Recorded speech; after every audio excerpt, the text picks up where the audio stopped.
جو کچھ بھی تم لوگوں کو دیا گیا ہے وہ محض دنیا کی چند روزہ زندگی کا سر و سامان ہے، تھوڑے دن کے لیے ہے، چند دن کے لیے ہے، اور جو کچھ اللہ کے ہاں ہے وہ بہتر بھی ہے اور پائیدار بھی۔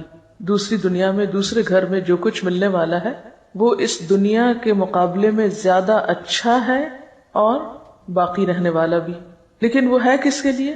وہ ان لوگوں کے لیے ہے جو ایمان لائے ہیں اور اپنے رب پر بھروسہ کرتے ہیں، توکل کی صفت رکھتے ہیں، اور جو بڑے بڑے گناہوں اور بے حیائی کے کاموں سے پرہیز کرتے ہیں، کبیرہ گناہوں سے بچنے والے اور بے حیائی سے خاص طور پر بچنے والے، اور اگر غصہ آ جائے تو درگزر کرتے ہیں، جو اپنے رب کا حکم مانتے ہیں، نماز قائم کرتے ہیں، اپنے معاملات آپس کے مشورے سے چلاتے ہیں، ہم نے جو کچھ بھی رزق انہیں دیا ہے اس میں سے خرچ کرتے ہیں، اور جب ان پر زیادتی کی جاتی ہے تو اس کا مقابلہ کرتے ہیں، برائی کا بدلہ ویسی ہی برائی ہے، پھر جو کوئی معاف کر دے اور اصلاح کرے اس کا اجر اللہ کی ذمہ ہے، اللہ ظالموں کو پسند نہیں کرتا، اور جو لوگ ظلم ہونے کے بعد بدلہ لیں ان کو ملامت نہیں کی جا سکتی، ملامت کے مستحق تو وہ ہیں جو دوسروں پہ ظلم کرتے ہیں اور زمین میں ناحق زیادتیاں کرتے ہیں، ایسے لوگوں کے لیے دردناک عذاب ہے۔ البتہ جو شخص صبر سے کام لے اور درگزر کرے تو یہ بڑی ہمت کے کاموں میں سے ہے۔ فما اوتیتم من شیء فمتاع الحیات الدنیا، جو کچھ بھی تم کو ملا ہے۔ اب آپ سوچ سکتے ہیں کہ آپ کو کیا کچھ ملا ہوا ہے۔ اپنے جسم کے اندر آپ دیکھ سکتے ہیں کہ آپ کو کتنی نعمتیں ملی ہوئی ہیں، کتنی قوتیں ہیں آپ کے پاس۔ اپنے کھانے پینے کی اشیاء میں، رزق میں دیکھیے، اپنی پرسنل بلانگنگز دیکھیے، آپ کے گھر میں کیا کچھ ہے اس پہ نظر ڈالیے۔ تو جو کچھ بھی آپ کی پوزیشن میں ہے، جو بھی آپ کی ملکیت میں ہے، جو بھی آپ کے نام پر ہے، کوئی پراپرٹی ہے، کوئی جاگیر ہے، کوئی پلازا ہے، کوئی گھر ہے، کوئی لینڈ ہے، کچھ بھی جو آپ کے پاس ہے یہ صرف تھوڑے دن کے لیے ہے، چند دن کے لیے۔ اس لیے ان چیزوں کو پا کر پھولنے کی اور تکبر کرنے کی تو کوئی گنجائش ہے ہی نہیں، اور اگر کسی کے پاس نہیں ہے تو اس کو رونے کی ضرورت نہیں، اس لیے کہ چند دن کے بعد یہ دونوں برابر ہو جائیں گے، جن کے پاس ہے ان سے لے لیا جائے گا اور جن کے پاس نہیں ہے ان کے پاس تو ویسے ہی نہیں ہے، لہذا پانے والے اور نہ پانے والے سب ایک جیسے ہو جائیں گے۔ لیکن ضروری نہیں کہ پانے سے مراد یہاں مال و دولت ہے، زندگی جیسی نعمت ہر ایک کے پاس ہے، زندگی بھی واپس لے لی جائے گی۔ وما اوتیتم من شیء، کوئی بھی چیز، محض مال و دولت نہیں، کوئی بھی چیز جو آج ملی ہے، یہ وقت، یہ مہلت، یہ زندگی، یہ صحت، یہ جوانی، یہ فراغت، جو کچھ بھی ہے ہمارے پاس، اور پھر مال و متاع میں سے جو کچھ ہے، یہ سب کیا ہے؟ فمتاع الحیات الدنیا، یہ صرف دنیا کی زندگی میں استعمال کے قابل چیزیں ہیں۔ کوئی شخص جس کے پاس قارون کا خزانہ ہی کیوں نہ ہو، اس میں سے استعمال بس اتنا ہی کر سکتا ہے جو اس کی ضرورت ہے۔ جیسے حدیث میں آتا نا، انسان کہتا ہے میرا مال میرا مال، حالانکہ اس کا مال اصل میں کیا ہے؟ جو اس نے کھا لیا، ختم کر دیا، پہن لیا، پرانا کر دیا، یعنی استعمال کر دیا تو ختم ہو گیا، یا پھر آگے بھیج دیا آخرت کے لیے، باقی سب کچھ تو دوسروں کے لیے ہے۔ صدقہ خیرات کر ہی بس وہ شخص سکتا ہے جو رب پہ بھروسہ کرتا، جو رب کی بجائے مال پر بھروسہ کرتا ہو، وہ کبھی توکل نہیں کر سکتا اللہ پہ، وہ کبھی اللہ کی راہ میں دے ہی نہیں سکتا، دے گا بھی تو کیسے دے گا؟ کیونکہ اس کو ڈر ہوگا کہ یہ چلا گیا تو میں کہاں سے کھاؤں گا، یہ دے دیا تو میں کہاں سے پہنوں گا، یہ کسی کا ہو گیا تو میرا کیا بنے گا۔ آپ اپنی زندگی پر بھی نظر دوڑائیں، جب بھی کوئی چیز صدقہ کرنے کو دل چاہے تو سب سے پہلا خیال کیا ہوتا ہے؟ تو میرا کیا ہوگا، میں کیا کروں گا، یہ چیز اگر میں فلاں کو دوں تو میرا کیا ہوگا، اور پھر آپ 100 ضروریات ڈھونڈ لیتے۔ کبھی آپ نے سٹور کی صفائی کی گھر میں، کسی دراز کی؟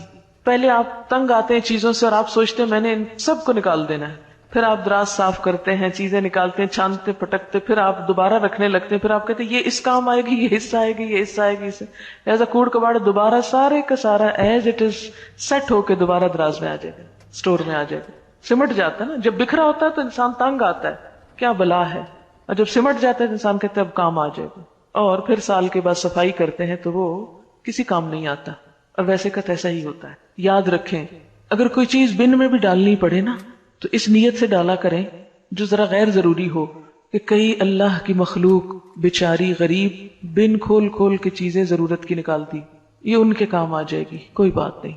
آپ کو پتہ ہے کئی لوگ بوتلیں اس میں سے نکالتے ہیں، کینز نکالتے ہیں، کاغذ نکالتے ہیں، کوئی بھی پرانی شرانی چیز جو انہیں مل جاتی وہ نکالتے ہیں اور پھر ان کو اکٹھا کر کر کے بیچ کے رات کی روٹی کھاتے ہیں.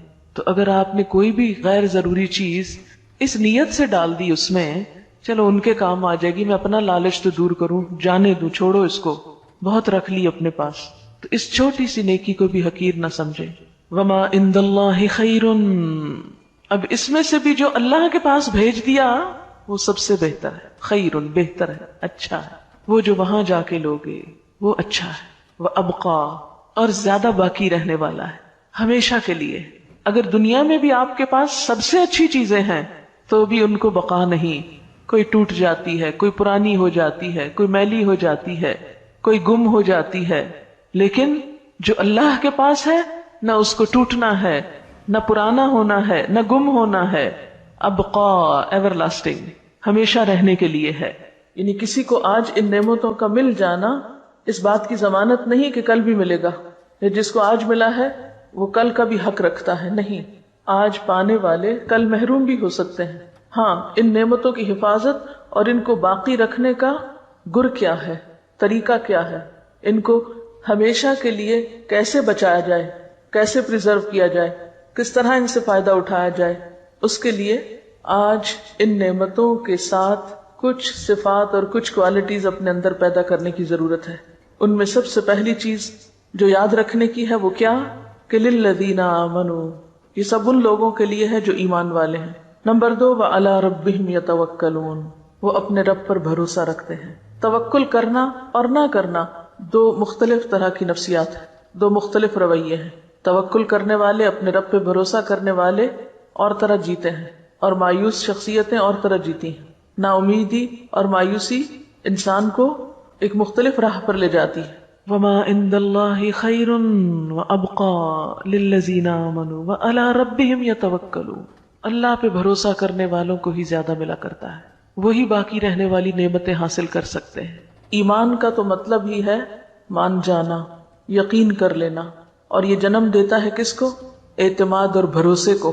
جو شخص اپنے رب پر ایمان رکھتا ہے وہ ایک ایسا مضبوط سہارا تھام لیتا ہے جس کو کبھی بھی ختم نہیں ہونا، کبھی بھی نہیں ٹوٹنا. اللہ تعالیٰ فرماتے ہیں فَمَن يَكْفُرْ بِالطَّاغُوتِ وَيُؤْمِن بِاللَّهِ فَقَدِ اسْتَمْسَكَ بِالْعُرْوَةِ الْوُثْقَى لَا انفصام لَهَا، جو کوئی طاغوت کا انکار کرتا ہے اور اللہ پر ایمان لے آتا ہے وہ ایک ایسا مضبوط کڑا تھام لیتا ہے، یعنی اللہ کے سوا باقی ساری قوتوں کو نگیٹ کرتا ہے اور اول و آخر اللہ ہی پر بھروسہ رکھتا ہے، اسی پر یقین کرتا ہے، اسی پر توکل کرتا ہے جیسا توکل کرنے کا حق ہے. تو پھر وہ ایک ایسا مضبوط کڑا تھامتا ہے لا انفصام لها، جو کبھی بھی نہیں ٹوٹ سکتا.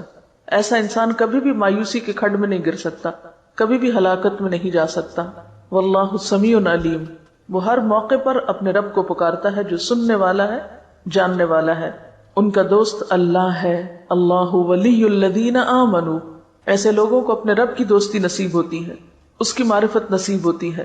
یخرجہم من الظلمات الی النور، پھر انہیں اپنے رب کی رحمت سے روشنی نصیب ہوتی ہے، نور نصیب ہوتا ہے. اور یہ نور اسی کو نصیب ہو سکتا ہے جو حقیقی معنوں میں ایمان رکھتا ہو اور اپنے رب پر بھروسہ کرتا ہو. وہ پھر مایوسیوں کے اندھیرے میں نہیں رہتا، اللہ تعالیٰ اس کو مایوسیوں کے اندھیرے میں نہیں چھوڑتا. یعنی ایمان میں آنا بذات خود ایک نور کا پانا ہے، اور پھر جب ایک روشن راستہ اس کو نظر آ جاتا ہے تو وہ اس کے اوپر چل پڑتا ہے. یخرجہم من الظلمات الی النور، اس کے برعکس والذین کفروا اولیاءہم الطاغوت یخرجونہم من النور الی الظلمات اولئک اصحاب النار ہم فیہا خالدون. تو بات یہ ہے کہ جن کے دل ایمان سے لبریز ہوتے ہیں اور پھر اس کے نتیجے میں توکل سے معمور ہوتے ہیں، پھر ان کی زندگیوں میں مایوسی اور پریشانی اور خوف اور غم اور تمام منفی کیفیات دور ہونے لگتی ہیں، وہ ان کو گھیر نہیں سکتی. یعنی غم کا زندگی میں آنا ایک فطری سی چیز ہے، خوف کا زندگی میں آنا، غم اور خوف کو محسوس کرنا ایک بالکل فطری بات ہے. لیکن غم اور خوف کے شکنجے میں جکڑا جانا اور ان کو اپنے سر پہ مسلط کر لینا، یہ بالکل ایک دوسری کیفیت کا نام ہے. جو لوگ حقیقی معنوں میں ایمان رکھتے ہیں اور اپنے رب پر توکل کرتے ہیں اور اپنے رب کو رب مانتے ہیں، وہ غمگین تو ہو سکتے ہیں لیکن غم کو اپنے اوپر مسلط نہیں ہونے دیتے. کسی بھی قسم کی منفی کیفیت کا اس طرح شکار نہیں ہوتے کہ اس سے ان کی صلاحیتوں کو زنگ لگنے لگے یا ان کے اوقات برباد ہونے لگے یا ان کی صلاحیتیں ختم ہونے لگے، یا پھر وہ اپنی زندگی میں کوئی تعمیری اور پروڈکٹیو کام نہ کر سکیں. یہ نہیں ہو سکتا. ایمان انسان کو مضبوط بناتا ہے، جرأت مند بناتا ہے اور حالات کا مقابلہ کرنا سکھاتا ہے. اور ان تمام آیات کی تھیم بھی یہی ہے، کیونکہ آگے جا کر آپ دیکھیں کہ جب ان پہ ظلم ہوتا ہے تو بدلہ لیتے ہیں، اور ان کے اندر اتنی طاقت ہوتی ہے کہ وہ صبر بھی کر سکتے ہیں، اور اتنے وسیع دل کے مالک ہوتے ہیں کہ وہ معاف بھی کر سکتے ہیں. لہذا وما عند اللہ خیر وابقى للذین آمنوا وعلی ربهم یتوکلون، آخرت کا گھر توکل کرنے والوں کے لیے، کیونکہ جو شخص اللہ پہ توکل کرتا ہے وہ ایک مثبت سوچ کا مالک ہوتا ہے، اور جو شخص مثبت سوچ کا مالک ہوتا ہے اس کی زندگی تعمیری، مفید اور خیر اور بھلائی کے کاموں سے بھری ہوئی ہوتی. وہ ہر دم، ہر لمحہ آگے کی طرف جا رہا ہوتا ہے، وہ اوپر کو جا رہا ہوتا ہے، وہ بلندی کی طرف جا رہا ہوتا ہے. جیسے ایک روایت میں آتا ہے کہ جس شخص کے 2 دن ایک جیسے گزرے وہ دھوکے میں رہا، یعنی اس نے نقصان اٹھایا. ایمان تو ہمیں ہر دم آگے بڑھنے کی تدبیریں بتاتا ہے، اور یہ آگے بڑھنا اسی کے نصیب میں ہو سکتا ہے جس کی سوچ تعمیری ہو، مثبت ہو، اور جس کے اندر ہر خوف اور غم کو نمٹنے کے لیے توکل کا ایک میزان ہو، یا توکل اور یقین ہو اس کے اندر. اور پھر کچھ اور صفات، والذین یجتنبون کبائر الاثم، ایسے لوگ جن کے اندر اتنی ایمانی جرت ہوتی اور جن کے اندر توکل ہوتا